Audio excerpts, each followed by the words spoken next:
Welcome to the AI Research Roundup. I'm Alex. Today, we're looking at a paper from the Hugging Face trending list, published on December 24th, 2025, about 2 days ago. This paper introduces HiStream, an efficient autoregressive diffusion framework for high-resolution video that cuts redundant work across space, time, and denoising steps, reaching a 107.5x acceleration over the WAN 2.1 baseline in its fastest variant.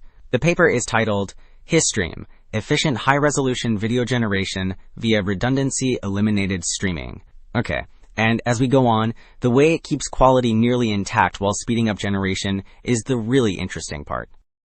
Also, the authors shared a GitHub repo for HiStream, but right now it mostly serves as a placeholder. The README explains that the implementation is currently under legal review, and they plan to update the repository once approvals come through. At the moment, you mainly see the README and an assets folder, with no releases yet. Figure 1 makes the core claim concrete, namely that the method speeds up high-resolution video generation while keeping viewers happier with the results. The full figure combines sample frames with two summaries, so the qualitative and quantitative story match up. The top strip shows generated video frames across a few scenes, which helps argue the speedups do not obviously break visual fidelity. The bottom left bar chart reports per frame denoising latency, and the bottom right pie chart shows the preference share favoring HiStream. Figure 2 explains why HiStream can stay fast without losing long-range coherence. The full graphic lays out two linked ideas, a fixed attention window in time, and a two-stage generate, then refine process in space. The left panel keeps a constant key value cache by always attending to the first frame as an anchor, plus a few nearby frames. The right panel denoises at low resolution, refines at high resolution, and then downsamples features so later chunks can use fewer denoising steps.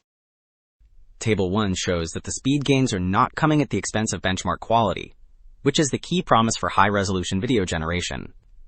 The full table compares methods by quality, semantic alignment, total score, and per-frame denoising latency, where denoising latency means the time spent on the diffusion cleanup for one frame. In the high-resolution block, HiStream reaches the top quality and total score while also reporting the lowest latency. The low-resolution block provides reference numbers at the model's native resolution. Table 2 pins down which ingredients actually matter for speed and quality. The full table lays out ablations, meaning the authors remove one component at a time to measure its impact. In the stable setting block, dropping dual-resolution caching pushes per-frame denoising latency up to 0.70 seconds, and dropping anchor-guided sliding window raises it further. In the faster setting block, HiStream Plus stays close in scores while cutting latency to 0.34 seconds. Table 4 means people consistently preferred the HiStream videos, not just the automated metrics.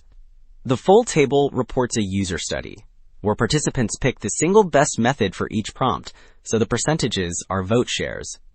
In the method column on the left, HiStream is compared against WAN 2.1, self-forcing, LTX, and flash video. In the 3-vote columns on the right, HiStream takes about 73% for video quality and about 76% for detail fidelity. Alright, two takeaways stand out.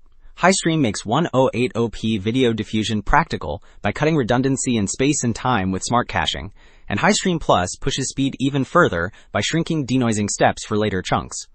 The broader implication is that streaming style generation can bring high-fidelity video closer to real workflows, where latency matters as much as quality. That is it for this episode of the AI Research Roundup. I am Alex. Thanks for listening.